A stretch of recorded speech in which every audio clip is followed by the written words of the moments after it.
Herbal apa yang cocok untuk penderita darah rendah? Nggak ada. Mau diapain darah rendahnya? Darah rendahnya mau diapain?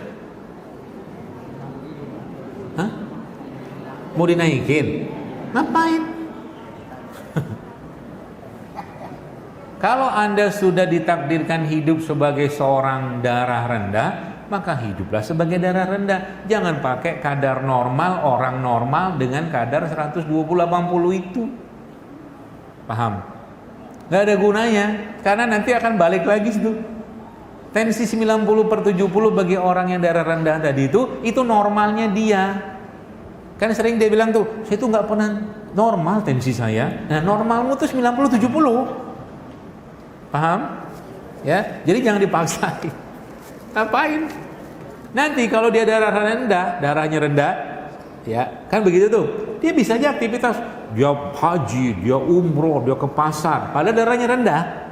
Normal dia tuh segitu, bukan 120/80 katakanlah gitu. Jadi nggak usah diapa-apain, pertahankan saja. Justru malah nggak normalnya dia kalau 120. Paham ya? Nggak boleh, nggak usah. Udah takdirnya hidup dalam kondisi kayak begitu, maka janganlah takdir itu dengan riang gembira. Sebab kalau dia darah rendah, dia semua rendah tuh. Lambungnya, asam lambungnya rendah. Darah rendah nih, darah rendah pertama kita bilang hipotensi kan. Nanti asam lambungnya juga rendah, namanya hipo. Sehingga orang hipo ini kecenderungannya apa? Orang hipo itu kecenderungannya dia tidak bisa, perutnya kosong.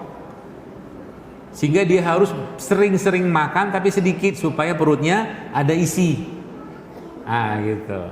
Nanti tiroidnya juga rendah tuh. Gula darahnya juga satu paket. Jadi nggak usah dinaikin, ya.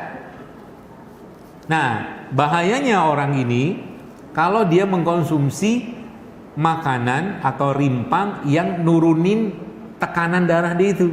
Makanya orang darah rendah jangan minum rimpang-rimpang yang nuruni tekanan darah. Contohnya apa? Kunyit. Keliengan dia minum kunyit. Woi, kenceng banget O-nya. Kalau minum kunyit turun dia. Minum seledri tepar. Gitu ya.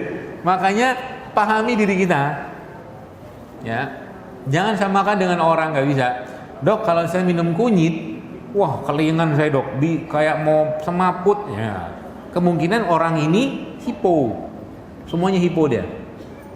Ya, makanya kalau ada yang biasanya lihat ramuan-ramuan saya itu biasanya jarang ada single atau satu jenis ramuan, jarang. Pasti saya campur supaya orang-orang kayak begini yang semuanya rendah, ya, darah rendah, asam lambung rendah, tiroid rendah, gula rendah, itu nggak keliengan minum itu. Nah, rumus formulanya apa? Rumus formulanya, tapi saya pengen minum kunyit. Nah, gitu kan? Saya pengen minum kunyit supaya dapatkan manfaat kunyit yang luar biasa, bla bla bla tadi. Nah, syaratnya apa? Tambahkan di situ rempah atau rimpang yang sifatnya panas. Nah, paham? Serai, lengkuas, kencur, aman dia. Nanti darahnya tidak turun, lambungnya enak, nyaman, gitu ya. Jadi nggak usah dinaikkan. Jadi makanan apa yang cocok buat orang sakit darah rendah atau bukan sakit, buat orang darah cocok semua, karena dia temanya dia itu adalah sering-sering makan tapi sedikit. Berarti kalau ada orang yang asam lambungnya rendah, dia biasanya gak ada masalah lambung tuh. Kemudian tiba-tiba dia mengeluh kena asam lambung. Kira-kira masalahnya apa?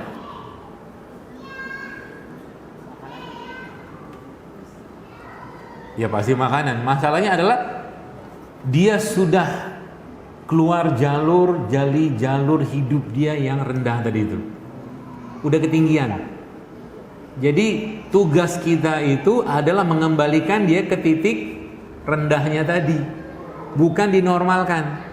Makanya orang-orang yang tipe semua rendah ini ketika dia mengeluh sakit emah, maka obatnya apa? Persering makan tapi sedikit. Tambah lagi dengan tadi apa tuh? Air kajin tadi segala macam. Dia kan kembali normal tuh. Kayak gitu. Mudah kan? Mudah.